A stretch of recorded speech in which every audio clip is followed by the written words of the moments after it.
KPCC ಅಧ್ಯಕ್ಷರಿಗೆ ಧನ್ಯವಾದಗಳು. ಕಳೆದ 5 ವರ್ಷಗಳಲ್ಲಿ ಮುಖ್ಯಮಂತ್ರಿಗಳಾಗಿ ಜನಪರ ಕಾರ್ಯಕ್ರಮಗಳನ್ನು ಕೊಟ್ಟಂತ ನಮ್ಮ ನಿಮ್ಮೆಲ್ಲರ ಅಚ್ಚುಮೆಚ್ಚಿನ ನಾಯಕರಾದಂಥ ಸಿಎಲ್ಪಿ ನಾಯಕರಾದಂಥ ಸನ್ಮಾನ್ಯ ಸಿದ್ದರಾಮಯ್ಯವರು ನಮ್ಮ ನಿಮ್ಮೆಲ್ಲರನ್ನ ಕೂಡ ಉದ್ದೇಶಿಸಿ ಮಾತನಾಡಬೇಕು ಅಂತೇಳಿ ಅವರಲ್ಲಿ ಮನವಿಯನ್ನು ಮಾಡ್ತೇನೆ.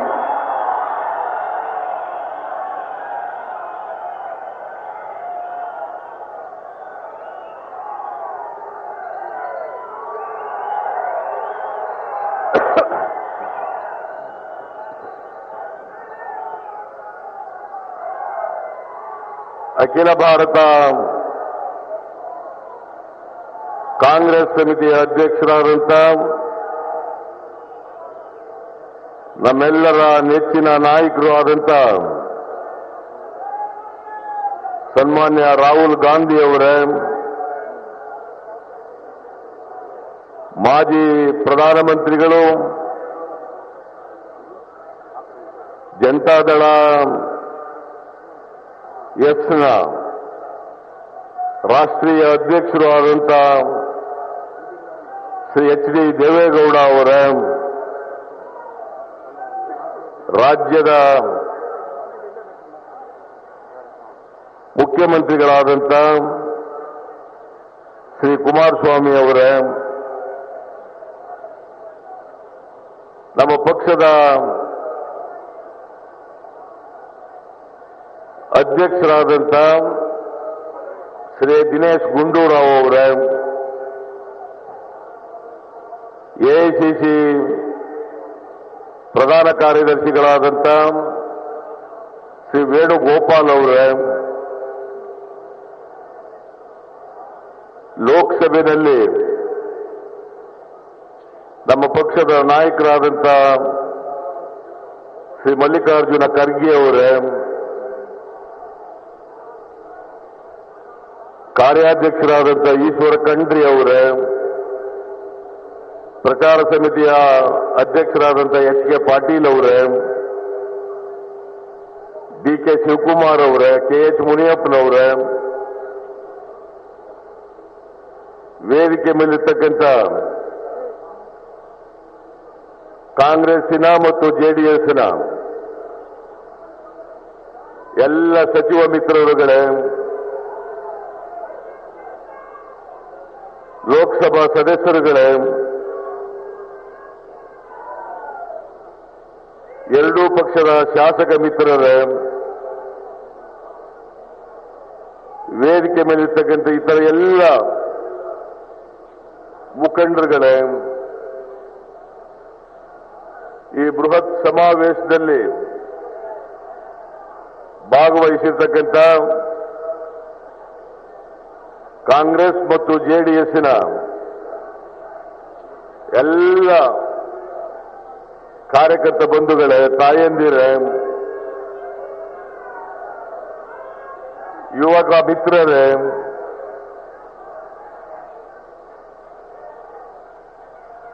ಮಾಧ್ಯಮದ ಎಲ್ಲ ಗೆಳೆಯರೇ, ಈಗಾಗಲೇ ದಿನೇಶ್ ಗುಂಡೂರಾವ್ ಅವರು ಹೇಳಿದಂತೆ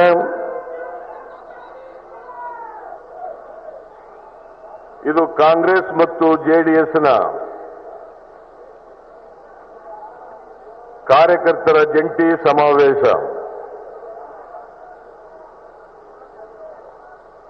ದೇವೇಗೌಡರು ಒಂದು ಸೂಚನೆಯನ್ನು ಕೊಟ್ಟರು ಕೆಲವು ದಿನಗಳ ಹಿಂದೆ. ನಾವು ಒಂದು ಜಂಟಿಯಾಗಿ ಸಮಾವೇಶವನ್ನ ಮಾಡಬೇಕು, ಅದರಲ್ಲಿ ರಾಹುಲ್ ಗಾಂಧಿ ಅವರು ಕೂಡ ಭಾಗವಹಿಸಬೇಕು, ನಾವೆಲ್ಲರೂ ಕೂಡ ಭಾಗವಹಿಸಿ ಕರ್ನಾಟಕಕ್ಕೆ ಅಷ್ಟೇ ಅಲ್ಲ ಇಡೀ ದೇಶಕ್ಕೆ ನಾವೊಂದು ಬಲವಾದಂಥ ಸಂದೇಶವನ್ನ ಕೊಡಬೇಕು ಅಂತೇಳಿ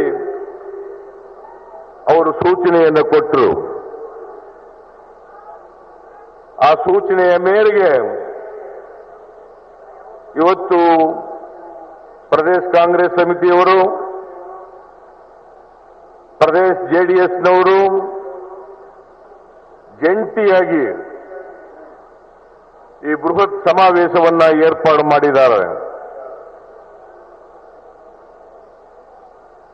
ಇದರ ಮೂಲ ಉದ್ದೇಶ ದೇಶದಲ್ಲಿ ಇವತ್ತು ಏಪ್ರಿಲ್ ಮೇ ತಿಂಗಳಲ್ಲಿ ಲೋಕಸಭೆಗೆ ಸಾಮಾನ್ಯ ಚುನಾವಣೆ ನಡೀತಾ ಇದೆ. ಭಾರತೀಯ ಜನತಾ ಪಕ್ಷ ಮತ್ತೆ ಅಧಿಕಾರಕ್ಕೆ ಬರಲಿಕ್ಕೆ, ನರೇಂದ್ರ ಮೋದಿ ಅವರು ಮತ್ತೆ ಪ್ರಧಾನಮಂತ್ರಿ ಆಗಲಿಕ್ಕೆ ಬಹಳ ಕುಟಿಲವಾದಂಥ ಪ್ರಯತ್ನಗಳನ್ನು ಈ ದೇಶದಲ್ಲಿ ಅವರು ಮಾಡ್ತಾ ಇದ್ದಾರೆ. 5 ವರ್ಷಗಳ ಅವಧಿನಲ್ಲಿ ನರೇಂದ್ರ ಮೋದಿಯವರು ಈ ದೇಶವನ್ನ ಹಾಳು ಮಾಡಿದ್ದಾರೆ. ದೇಶದ ಆರ್ಥಿಕ ಪರಿಸ್ಥಿತಿ ಬಹಳ ಹದಗೆಟ್ಟಿದೆ. ನಮ್ಮ ರೈತರು ಕಣ್ಣೀರಲ್ಲಿ ಕೈಯನ್ನ ತೊಳಿತಕ್ಕಂಥ ಪರಿಸ್ಥಿತಿ ನಿರ್ಮಾಣ ಆಗಿದೆ. ಸರಣಿ ಆತ್ಮಹತ್ಯೆಗಳು ದೇಶದ ಉದ್ದಗಲಕ್ಕೆ ನಡೀತಾ ಇದ್ದಾವೆ. ನಮ್ಮ ಯುವಕರು ಉದ್ಯೋಗ ಇಲ್ಲದೇನೆ ಉದ್ಯೋಗಕ್ಕೋಸ್ಕರ ಕಾಯ್ತಾ ಇದ್ದಾರೆ. ಮಹಿಳೆಯರು, ದಲಿತರು, ಹಿಂದುಳಿದವರು, ಅಲ್ಪಸಂಖ್ಯಾತರು ಇವತ್ತು ಆತಂಕದಿಂದ ಬದುಕಬೇಕಾದಂಥ ಪರಿಸ್ಥಿತಿ ದೇಶದಲ್ಲಿ ನಿರ್ಮಾಣ ಆಗಿದೆ. ಇಂಥ ಒಂದು ಅನಿಷ್ಟ ಪರಿಸ್ಥಿತಿಯನ್ನ ತೊಲಗಿಸಬೇಕು. ಕೋಮುವಾದಿ ಪಕ್ಷ ಮತ್ತೆ ದೇಶದಲ್ಲಿ ಅಧಿಕಾರಕ್ಕೆ ಬರದಂತೆ ತಡಿಬೇಕಾಗಿರ್ತಕ್ಕಂಥದ್ದು. ಯಾರು ಪ್ರಜಾಪ್ರಭುತ್ವವನ್ನ ಬೆಂಬಲಿಸ್ತಾರೆ, ಯಾರು ಸಂವಿಧಾನವನ್ನ ಬೆಂಬಲಿಸ್ತಾರೆ, ಯಾರು ಈ ದೇಶದ ಐಕ್ಯತೆ, ಸಮಗ್ರತೆ, ದೇಶದಲ್ಲಿ ಶಾಂತಿಯನ್ನ ಬಯಸ್ತಾರೆ, ಅವರೆಲ್ಲರೂ ಕೂಡ ಒಂದಾಗಿ ಭಾರತೀಯ ಜನತಾ ಪಕ್ಷವನ್ನ ಅಧಿಕಾರಕ್ಕೆ ಬರದಂತೆ ತಡೀತಕ್ಕಂಥದ್ದು ಎಲ್ಲಾ ಜಾತ್ಯತೀತ ಶಕ್ತಿಗಳ ಕರ್ತವ್ಯ ಅಂತಕ್ಕಂಥದ್ದನ್ನು ಇವತ್ತು ನಾವು ಅರ್ಥ ಮಾಡ್ಕೋಬೇಕಾಗ್ತದೆ. ಈ ಒಂದು ಸಂದೇಶ ಕರ್ನಾಟಕದಿಂದಲೇ, ಬೆಂಗಳೂರಿನ ರಾಜಧಾನಿಯಿಂದಲೇ, ಕರ್ನಾಟಕದಷ್ಟೇ ಅಲ್ಲ ಇಡೀ ದೇಶಕ್ಕೆ ಹೋಗಬೇಕು. ಭಾರತೀಯ ಜನತಾ ಪಕ್ಷ ಅಧಿಕಾರದಿಂದ ಇಳಿಯಬೇಕು. ಮತ್ತೆ ಯುಪಿಎ ನೇತೃತ್ವದ ಅದರ ಮಿತ್ರ ಪಕ್ಷಗಳು ದೇಶದಲ್ಲಿ ಅಧಿಕಾರಕ್ಕೆ ಬರಬೇಕು. ರಾಹುಲ್ ಗಾಂಧಿಯವರು ಈ ದೇಶದ ಅಧಿಕಾರದ ಚುಕ್ಕಾಣಿಯನ್ನ ಹಿಡಿಯಬೇಕು. ಅದಕ್ಕೋಸ್ಕರವಾಗಿ ಇಂಥ ಒಂದು ಬಲವಾದಂಥ ಸಂದೇಶವನ್ನ ದೇಶಕ್ಕೆ ಕೊಡಬೇಕು ಅನ್ನೋ ಕಾರಣಕ್ಕೋಸ್ಕರ ಈ ಒಂದು ಬೃಹತ್ ಸಮಾವೇಶವನ್ನ ನಮ್ಮ ಎರಡೂ ಪಕ್ಷದವರು ಏರ್ಪಾಡನ್ನು ಮಾಡಿದ್ದಾರೆ. ಇವತ್ತು ನಾವು ಕರ್ನಾಟಕ ರಾಜ್ಯದಲ್ಲಿ ಮೇ ತಿಂಗಳಲ್ಲಿ ಸಮ್ಮಿಶ್ರ ಸರ್ಕಾರವನ್ನು ರಚನೆ ಮಾಡಿದ್ದೇವೆ. 2018 ಕುಮಾರಸ್ವಾಮಿ ಅವರು ಅದರ ನೇತೃತ್ವವನ್ನು ವಹಿಸಿಕೊಂಡಿದ್ದಾರೆ. ಎರಡೂ ಪಕ್ಷದವರು ಸಾಮಾನ್ಯ ಕನಿಷ್ಠ ಕಾರ್ಯಕ್ರಮವನ್ನು ಮಾಡಿಕೊಂಡು ಸಮನ್ವಯ ಸಮಿತಿಯನ್ನು ರಚನೆ ಮಾಡಿಕೊಂಡು ಇವತ್ತು ಜನಪರವಾದಂಥ, ಬಡವರ ಪರವಾದಂಥ, ರೈತರ ಪರವಾದಂಥ, ದಲಿತರ ಪರವಾದಂಥ, ಮಹಿಳೆಯರ ಪರವಾದಂಥ, ಕಾರ್ಮಿಕರ ಪರವಾದಂಥ, ಅಲ್ಪಸಂಖ್ಯಾತರ ಪರವಾದಂಥ ಆಡಳಿತವನ್ನ ಕೊಡ್ತಕ್ಕಂಥ ಪ್ರಾಮಾಣಿಕ ಪ್ರಯತ್ನವನ್ನ ಇವತ್ತು ನಾವು ಮಾಡ್ತಾ ಇದ್ದೇವೆ. ನಾನು ಮುಖ್ಯಮಂತ್ರಿಯಾಗಿದ್ದಾಗ, ಕಾಂಗ್ರೆಸ್ ಸರ್ಕಾರ ಇದ್ದಾಗ ಏನೆಲ್ಲ ಜನಪರವಾದಂಥ ಕಾರ್ಯಕ್ರಮಗಳನ್ನು ಮಾಡಿದ್ದೋ, ಎಲ್ಲಾ ಜಾತಿಯ, ಎಲ್ಲಾ ವರ್ಗದವರ ಬಡವರಿಗೆ ಏನು ಕಾರ್ಯಕ್ರಮಗಳನ್ನು ಕರ್ನಾಟಕದಲ್ಲಿ ಕೊಟ್ಟಿದ್ದೋ ಆ ಎಲ್ಲ ಕಾರ್ಯಕ್ರಮಗಳು ಮುಂದುವರಿತಾ ಇದ್ದಾವೆ. ಅವುಗಳ ಜೊತೆಗೆ ಜೆಡಿಎಸ್ನವರು ಕೊಟ್ಟಿದ್ದಂತ ಭರವಸೆಗಳು, ಕಾಂಗ್ರೆಸ್ನವರು ಕೊಟ್ಟಿದ್ದಂತ ಭರವಸೆಗಳು ಅವೆಲ್ಲವನ್ನು ಕೂಡ ಕನಿಷ್ಠ ಕಾರ್ಯಕ್ರಮದಲ್ಲಿ ಸೇರಿಸಿ ಇವತ್ತು ಜನರಿಗೆ ಉತ್ತಮವಾದಂಥ ಆಡಳಿತ ಕೊಡ್ತಕ್ಕಂಥದನ್ನ ಇವತ್ತು ನಾವು ಜಂಟಿಯಾಗಿ ಮಾಡ್ತಾ ಇದ್ದೇವೆ. ಅವತ್ತೇ ನಾವು ತೀರ್ಮಾನವನ್ನು ಮಾಡಿದ್ದು, ಮುಂದೆ ಬರ್ತಕ್ಕಂಥ ಲೋಕಸಭಾ ಚುನಾವಣೆಯಲ್ಲಿ ಭಾರತೀಯ ಜನತಾ ಪಕ್ಷವನ್ನು ಅಧಿಕಾರದಿಂದ ತೆಗಿಬೇಕಾದ್ರೆ ಕರ್ನಾಟಕದಲ್ಲಿ 28 ಲೋಕಸಭಾ ಕ್ಷೇತ್ರಗಳಲ್ಲಿ ಕೂಡ ಬಿಜೆಪಿಯನ್ನ ಸೋಲಿಸಬೇಕಾದ್ರೆ ನಾವು ಮತ್ತು ಕಾಂಗ್ರೆಸ್ ಒಟ್ಟಾಗಿ ಹೋಗ್ಬೇಕು, ಕಾಂಗ್ರೆಸ್ ಮತ್ತು ಜೆಡಿಎಸ್ನವರು ಒಟ್ಟಾಗಿ ಹೋಗ್ಬೇಕು.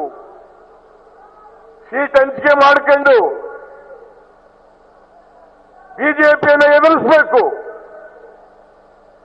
ನಮಗೆ ಮತ್ತು ಜೆಡಿಎಸ್ನವರಿಗೆ ಹಿಂದೆ ಯಾವುದೇ ಹೋರಾಟ ನಡೆದರೂ ಕೂಡ ಇವತ್ತು ರಾಜ್ಯ ಮುಖ್ಯ, ದೇಶ ಮುಖ್ಯ. ಕೋಮುವಾದಿ ಪಕ್ಷವನ್ನ ಅಧಿಕಾರದಿಂದ ದೂರ ಇಡತಕ್ಕಂಥದ್ದು ಬಹಳ ಮುಖ್ಯ. ಅದಕ್ಕೋಸ್ಕರ ನಮ್ಮ ಎಲ್ಲ ಭಿನ್ನಾಭಿಪ್ರಾಯಗಳನ್ನ ಮರೆತು ನಮ್ಮ ಗುರಿ ಕೋಮುವಾದಿ ಬಿಜೆಪಿಯನ್ನ ಸೋಲಿಸ್ತಕ್ಕಂಥದ್ದು, ಅದನ್ನ ಮಾಡಲೇಬೇಕು. ಅದಕ್ಕೋಸ್ಕರವಾಗಿ ನಮ್ಮ ಎಲ್ಲ ಕಾರ್ಯಕರ್ತರು ಕೂಡ ಸಂಕಲ್ಪವನ್ನ ಮಾಡಬೇಕು ಅಂತೇಳಿ ಈ ಸಮಾವೇಶವನ್ನ ನಾವು ಹಮ್ಮಿಕೊಂಡಿರ್ತಕ್ಕಂಥದ್ದು. ನರೇಂದ್ರ ಮೋದಿಯವರು ತಮ್ಮ 5 ವರ್ಷದ ಆಡಳಿತದಲ್ಲಿ ಇವತ್ತು ಪ್ರಜಾಪ್ರಭುತ್ವಕ್ಕೆ ಅಪಾಯ ಬರ್ತಕ್ಕಂಥ ಪರಿಸ್ಥಿತಿಯನ್ನು ನಿರ್ಮಾಣ ಮಾಡಿದ್ದಾರೆ. ರಾಜ್ಯಾಂಗಕ್ಕೆ ರಕ್ಷಣೆ ಇಲ್ಲ. ಇವತ್ತು ದಲಿತರು, ಹಿಂದುಳಿದವರು, ಅಲ್ಪಸಂಖ್ಯಾತರು ಆತಂಕದಿಂದ ಬದುಕಬೇಕಾದಂಥ ಪರಿಸ್ಥಿತಿ ನಿರ್ಮಾಣ ಆಗಿದೆ. ಇಂಥ ಪರಿಸ್ಥಿತಿನಲ್ಲಿ ನಮ್ಮೆಲ್ಲರ ಕರ್ತವ್ಯ, ನನಗೆ ಗೊತ್ತಿದೆ, ಭಾರತದ ಜನ ರಾಜಕೀಯವಾಗಿ ಪ್ರೌಢರು, ಬುದ್ಧಿವಂತರು. ದೇಶಕ್ಕೆ ಅಪಾಯ ಬಂದಾಗ, ನಮಗೆ ಸಂವಿಧಾನಕ್ಕೆ ಅಪಾಯ ಬಂದಾಗ, ಪ್ರಜಾಪ್ರಭುತ್ವಕ್ಕೆ ಅಪಾಯ ಬಂದಾಗ ನಮ್ಮ ಜನ ಸಿಡಿದು ಹೇಳ್ತಾರೆ, ದೇಶವನ್ನು ಉಳಿಸ್ತಾರೆ, ಸಂವಿಧಾನವನ್ನು ಉಳಿಸ್ತಾರೆ, ಪ್ರಜಾಪ್ರಭುತ್ವವನ್ನು ಉಳಿಸ್ತಾರೆ. ಇದು ನಮ್ಮ ಇತಿಹಾಸ. ಇವತ್ತು ಕೂಡ ಜನ ಎದ್ದು ಹೇಳ್ತಾರೆ ಅಂತಕ್ಕಂಥದ್ದು ನನ್ನ ವಿಶ್ವಾಸ, ನಂಬಿಕೆ ಅಂತಕ್ಕಂಥ ಮಾತನ್ನು ಹೇಳಲಿಕ್ಕೆ ಬಯಸ್ತಾ ಇದ್ದೇನೆ. ನರೇಂದ್ರ ಮೋದಿ, ಅಮಿತ್ ಶಾ, RSS ಸಂಚಾಲಕರು ಇವರೆಲ್ಲರೂ ಕೂಡ ಇವತ್ತು ನಮ್ಮ ಸಂವಿಧಾನ, ಬಾಬಾ ಸಾಹೇಬ್ ಅಂಬೇಡ್ಕರ್ ಅವರು ಕೊಟ್ಟಿರ್ತಕ್ಕಂಥ ಸಂವಿಧಾನ, ಈ ದೇಶದಲ್ಲಿ ಯಾರು ಅವಕಾಶಗಳಿಂದ ವಂಚಿತರಾಗಿದ್ದಾರೆ ಎಲ್ಲರಿಗೂ ಕೂಡ ಸಮಾನವಾದಂತ ಅವಕಾಶವನ್ನು ಕಲ್ಪಿಸಿಕೊಡ್ತದೆ. ಅದಕ್ಕೋಸ್ಕರವಾಗಿ ಸಂವಿಧಾನ ಬದಲಾವಣೆ ಆಗಬೇಕು. RSSನ ಒಬ್ಬ ಪ್ರಧಾನ ಕಾರ್ಯದರ್ಶಿ ಹೇಳ್ತಾನೆ, ಈ ಸಂವಿಧಾನದಲ್ಲಿ ನಮ್ಮ ಹಿಂದೂ ಆಚಾರ ವಿಚಾರಗಳಿಗೆ, ಮೌಢ್ಯಗಳಿಗೆ, ಕಂದಾಚಾರಗಳಿಗೆ ಅವಕಾಶ ಇಲ್ಲ. ಅದಕ್ಕೋಸ್ಕರ ಸಂವಿಧಾನವನ್ನು ಬದಲಾವಣೆ ಮಾಡಬೇಕು. ಮೀಸಲಾತಿಯನ್ನು ತೆಗಿಬೇಕು. ಸಮಾನತೆಯನ್ನು ಸಾರ್ತಕ್ಕಂಥ ಈ ಸಂವಿಧಾನ ಇರಬಾರದು. ಇವತ್ತು ನಾವೆಲ್ಲರೂ ಕೂಡ ಈ ಸಂವಿಧಾನವನ್ನು ರಕ್ಷಣೆ ಮಾಡತಕ್ಕಂಥ, ಪ್ರಜಾಪ್ರಭುತ್ವವನ್ನು ರಕ್ಷಣೆ ಮಾಡತಕ್ಕಂಥ ನರೇಂದ್ರ ಮೋದಿ ಅವರು ಕಳೆದ ಎಲ್ಲ ಸಂವಿಧಾನಾತ್ಮಕವಾದಂಥ ಸಂಸ್ಥೆಗಳನ್ನು ದುರ್ಬಲಗೊಳಿಸಿದ್ದಾರೆ. ಸರ್ವಾಧಿಕಾರಿ ರೀತಿಯಲ್ಲಿ ನಡ್ಕೊಳ್ತಾ ಇದ್ದಾರೆ. ಇವರ ಸರ್ವಾಧಿಕಾರಕ್ಕೆ ಕಡಿವಾಣವನ್ನು ಹಾಕಬೇಕಾಗಿರ್ತಕ್ಕಂಥದ್ದು ಎಲ್ಲ ಪ್ರಜ್ಞಾವಂತ ಮತದಾರರ ಜವಾಬ್ದಾರಿ, ಕರ್ತವ್ಯ ಅಂತಕ್ಕಂಥದ್ದನ್ನ ಇವತ್ತು ನಾವೆಲ್ಲರೂ ಕೂಡ ಅರ್ಥ ಮಾಡ್ಕೋಬೇಕಾಗ್ತದೆ. ಆದ್ರಿಂದ ನಾನು ಹೆಚ್ಚು ಮಾತನಾಡ್ಲಿಕ್ಕೆ ಹೋಗಲ್ಲ. ಇವತ್ತು ನರೇಂದ್ರ ಮೋದಿಯವರು ಎಲ್ಲಾ ಕ್ಷೇತ್ರಗಳಲ್ಲಿ ವಿಫಲರಾಗಿದ್ದಾರೆ. ಎಲ್ಲ ಕ್ಷೇತ್ರಗಳಲ್ಲಿ ಕೊಟ್ಟ ಮಾತಿನಂತೆ ನಡ್ಕೊಂಡಿಲ್ಲ. ಇವತ್ತು ಭರವಸೆಗಳ ಮೂಲಕ ಭ್ರಮಾಲೋಕವನ್ನು ಸೃಷ್ಟಿ ಮಾಡಿದ್ರು. ಇವತ್ತು ಈ ದೇಶದ ಜನ ಭ್ರಮ ನಿರಸನರಾಗಿದ್ದಾರೆ. ಬಹಳ ಜನ ಹೇಳ್ತಾರೆ, ಬಿಜೆಪಿಯವರು ಅವರೇ ಸಾಮಾಜಿಕ ಜಾಲತಾಣದಲ್ಲಿ ಅವರೇ ಹೇಳ್ಕೊಳ್ಳೋದು, ಮೋದಿ ಬಹಳ ಪಾಪ್ಯುಲರ್ ಆಗ್ಬಿಟ್ಟಿದ್ದಾರೆ, ಇತ್ತೀಚೆಗೆ ಮೋದಿ ಪಾಪ್ಯುಲರ್ ಆಗ್ಬಿಟ್ಟಿದ್ದಾರೆ.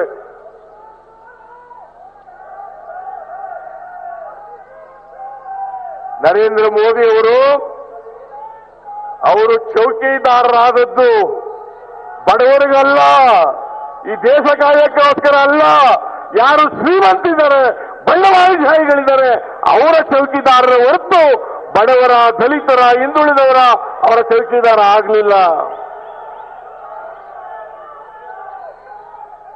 ಇವತ್ತು ದೇಶದ ಈ ಎಲ್ಲ ವರ್ಗದ ಜನ, ರೈತರು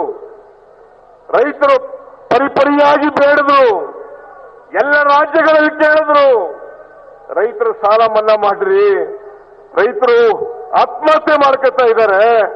ನಾನು ಕೂಡ ಮುಖ್ಯಮಂತ್ರಿ ಆಗಿದ್ದಾಗ ನರೇಂದ್ರ ಮೋದಿ ಅವರು ಪ್ರಧಾನಮಂತ್ರಿ ಬಳಿಗೆ ಸರ್ವಪಕ್ಷಗಳ ನಿಯೋಗ ಕರ್ಕೊಂಡು ಹೋದೆ, ಗೋಗರದೆ, ನರೇಂದ್ರ ಮೋದಿ ಅವರೇ ರೈತರು ಆತ್ಮಹತ್ಯೆ ಮಾಡ್ಕೊಳ್ತಾ ಇದ್ದಾರೆ, ದಯಮಾಡಿ ರೈತರ ಸಾಲ ಮನ್ನಾ ಮಾಡ್ರಿ, ಬ್ಯಾಂಕಿನ ಸಾಲ ನೀವು ಮನ್ನಾ ಮಾಡ್ರಿ, ಸೊಸೈಟಿಗಳ ಸಾಲ ನಾನು ಮನ್ನಾ ಮಾಡ್ತೀನಿ ಅಂತ ಹೇಳಿದೆ.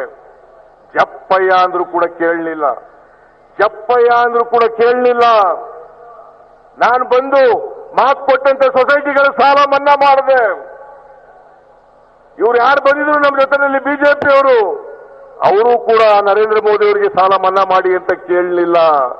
ಇವತ್ತು ಸಮ್ಮಿಶ್ರ ಸರ್ಕಾರ ಬಂದ ಮೇಲೆ ನಾವು ಸೊಸೈಟಿಗಳ ಸಾಲ ಮನ್ನಾ ಮಾಡೋದ್ರ ಜೊತೆಗೆ ಕುಮಾರಸ್ವಾಮಿ ಅವರು ರೈತರು ಬ್ಯಾಂಕ್ಗಳಲ್ಲಿ ಮಾಡಿದಂತ ಸಾಲವನ್ನು ಕೂಡ ಇವತ್ತು ಮನ್ನಾ ಮಾಡಲಿಕ್ಕೆ ಸಮ್ಮಿಶ್ರ ಸರ್ಕಾರ ಒಪ್ಪಿಕೊಂಡಿದೆ. ಅದು ಇವತ್ತು ಜಾರಿ ಆಗ್ತಾ ಇದೆ ಅಂತಕ್ಕಂಥದ್ದನ್ನು ತಿಳಿಸಲಿಕ್ಕೆ ಬಯಸ್ತಾ ಇದ್ದೇನೆ. ರಾಹುಲ್ ಗಾಂಧಿ ಅವರು ಇವತ್ತು ಬಡವರಿಗೆ, ಮಹಿಳೆಯರಿಗೆ ನಮ್ಮ ಮ್ಯಾನಿಫೆಸ್ಟೋ ಮೂಲಕ ಅನೇಕ ಕಾರ್ಯಕ್ರಮಗಳನ್ನು ಕೊಡ್ತಾ ಇದ್ದಾರೆ. ಬಹುಶಃ ಅವೆಲ್ಲವೂ ಕೂಡ ಬಡವರ, ದಲಿತರ, ಹಿಂದುಳಿದವರ, ರೈತರ ಅವರಿಗೆ ಆರ್ಥಿಕವಾಗಿ, ಸಾಮಾಜಿಕವಾಗಿ ಚೈತನ್ಯವನ್ನು ಕೊಡ್ತದೆ ಅಂತಕ್ಕಂಥದ್ದು ನನ್ನ ನಂಬಿಕೆ. ಆದ್ದರಿಂದ ನೀವೆಲ್ಲರೂ ಕೂಡ ಇವತ್ತು ಸಂಕಲ್ಪ ಮಾಡಿ ಹೋಗ್ಬೇಕು. ಎಲ್ಲೆಲ್ಲಿ ಜೆಡಿಎಸ್ ಅಭ್ಯರ್ಥಿಗಳಿದ್ದಾರೆ ಅಲ್ಲಿ ನಮ್ಮ ಕಾಂಗ್ರೆಸ್ ಕಾರ್ಯಕರ್ತರು ಜೆಡಿಎಸ್ ಕಾರ್ಯಕರ್ತರ ಜೊತೆ ಸೇರಿ ಬಿಜೆಪಿಯನ್ನು ಸೋಲಿಸಬೇಕು. ಎಲ್ಲಿ ಕಾಂಗ್ರೆಸ್ ಅಭ್ಯರ್ಥಿಗಳಿದ್ದಾರೆ ಅಲ್ಲಿ ಕಾಂಗ್ರೆಸ್ ಕಾರ್ಯಕರ್ತರ ಜೊತೆಗೆ ಜೆಡಿಎಸ್ನವರು ಸೇರಿ ಬಿಜೆಪಿಯವರನ್ನ ಸೋಲಿಸಬೇಕು. ಒಟ್ಟಾರೆ 28 ಕ್ಷೇತ್ರಗಳಲ್ಲಿ 28 ಕ್ಷೇತ್ರಗಳನ್ನು ಕೂಡ ನಾವು ಗೆಲ್ಲೇಬೇಕು. ಅಂತಹ ಒಂದು ಸಂಕಲ್ಪವನ್ನ ನೀವು ಇಲ್ಲಿಂದ ಮಾಡಬೇಕು. ಬಿಜೆಪಿಯವರು ಮತ್ತೆ ಕರ್ನಾಟಕದಲ್ಲಿ ತಲೆ ಎತ್ತಬಾರದು. ಬಿಜೆಪಿ ಮುಕ್ತ ಕರ್ನಾಟಕವನ್ನ ಮಾಡೋಣ ಅಂತಕ್ಕಂಥ ಮಾತನ್ನ ಈ ಸಂದರ್ಭದಲ್ಲಿ ಹೇಳಿ, ಈ ಬೃಹತ್ ಸಮಾವೇಶವನ್ನು ಆರ್ಗನೈಸ್ ಮಾಡಿದಂತ ಕಾಂಗ್ರೆಸ್ ಮತ್ತು ಜೆಡಿಎಸ್ನವರಿಗೆ ನಮಸ್ಕಾರಗಳನ್ನು ಹೇಳಿ ನಿಮಗೆಲ್ಲ ನಮಸ್ಕಾರ ಮಾಡಿಕೊಂಡು ನಾನು ಮಾತು ಮುಗಿಸ್ತೇನೆ. ಜೈ ಹಿಂದ್, ಜೈ ಕರ್ನಾಟಕ. ಸಿದ್ದರಾಮಯ್ಯನವರಿಗೆ ಧನ್ಯವಾದಗಳು. ಜೆಡಿಎಸ್ನ ಪರಮೋಚ್ಚ ನಾಯಕರು, ಭಾರತ ದೇಶದ ಮಾಜಿ ಪ್ರಧಾನಮಂತ್ರಿಗಳು, ನಮ್ಮ ನಿಮ್ಮೆಲ್ಲರ ಅಚ್ಚುಮೆಚ್ಚಿನ ನಾಯಕರು, ರಾಷ್ಟ್ರಕ್ಕೆ ಒಂದು ಸಂದೇಶವನ್ನು ಕೊಡಬೇಕು ಅಂತೇಳಿ ಮೊಟ್ಟ ಮೊದಲ ಬಾರಿಗೆ ಕಾಂಗ್ರೆಸ್ ಪಕ್ಷದ ಸಮಾವೇಶದಲ್ಲಿ ಕಾಂಗ್ರೆಸ್ ಪಕ್ಷ, ಜೆಡಿಎಸ್ ಪಕ್ಷ ಜಂಟಿಯಾಗಿ ರಾಷ್ಟ್ರಕ್ಕೆ ಸಂದೇಶವನ್ನು ಕೊಡ್ತಕ್ಕಂಥ ಸಮಾವೇಶಕ್ಕೆ, ಪರಿವರ್ತನಾ ಸಮಾವೇಶಕ್ಕೆ ಜೆಡಿಎಸ್ ಪಕ್ಷದ ಸರ್ವೋಚ್ಚ ನಾಯಕರಾದಂಥ ಸನ್ಮಾನ್ಯ ಎಚ್ ಡಿ ದೇವೇಗೌಡರು ನಮ್ಮ ನಿಮ್ಮೆಲ್ಲರನ್ನ ಉದ್ದೇಶಿಸಿ ಮಾತನಾಡಬೇಕು ಅಂತೇಳಿ ಅವರಲ್ಲಿ ಮನವಿಯನ್ನ ಮಾಡ್ತೇನೆ.